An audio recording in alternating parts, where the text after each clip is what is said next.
আসসালামু আলাইকুম। কেমন আছেন সবাই? আশা করি সবাই ভালো আছেন। আজ আমি একটা নতুন রেসিপি নিয়ে এসেছি বেসনের লাড্ডু। দোকান থেকে না কিনে খুব সহজেই কিন্তু ঘরে বেসন দিয়ে অসাধারণ স্বাদের লাড্ডু তৈরি করে নেওয়া যায়। একদম সহজ টিপস ফলো করলেই ১ম বারে আপনার লাড্ডু হবে পারফেক্ট আর মুখে দিলেই মিলিয়ে যাবে। চলুন তাহলে শুরু করা যাক।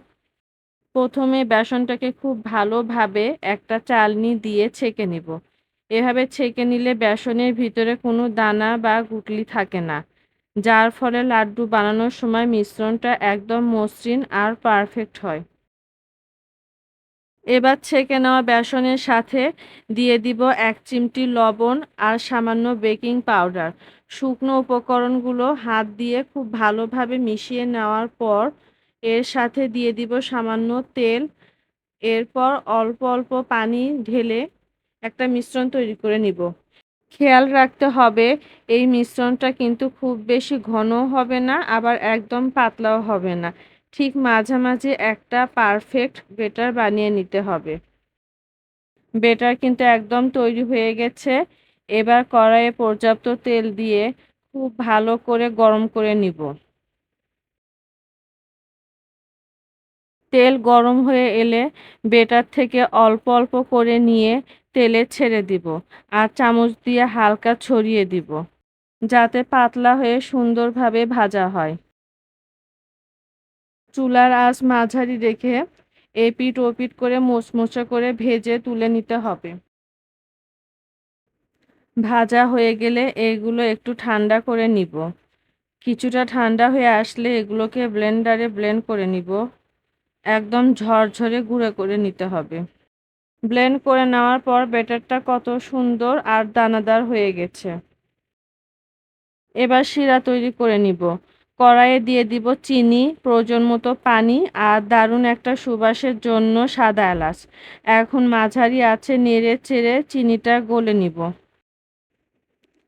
চিনিটা একদম গলে গেলে সুন্দর একটা রঙের জন্য দিয়ে দিব সামান্য একটু ফুড কালার।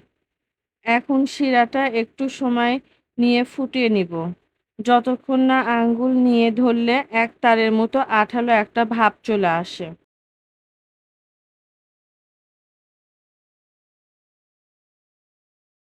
শিরা কিন্তু একদম তৈরি হয়ে গেছে। এবার আগে থেকে গুঁড়ো করে রাখা বেসনের মিশ্রণটা শিরায় ঢেলে দিব। অল্প আঁচে নেড়েচেড়ে শিরা আর বেসনের গুঁড়া খুব ভালোভাবে মিশিয়ে নিব। মিশিয়ে নেওয়া শেষ। এবার চুলা থেকে নামিয়ে একটি বাটিতে হালকা ঠান্ডা করে নিব। এদিকে আরেকটি প্যানে কিছুটা ঘি দিয়ে গরম হতে দিব। ঘি গলে গেলে দিয়ে দিব কাজু বাদাম, কাঠবাদাম, পেস্তা বাদাম আর কিশমিশ।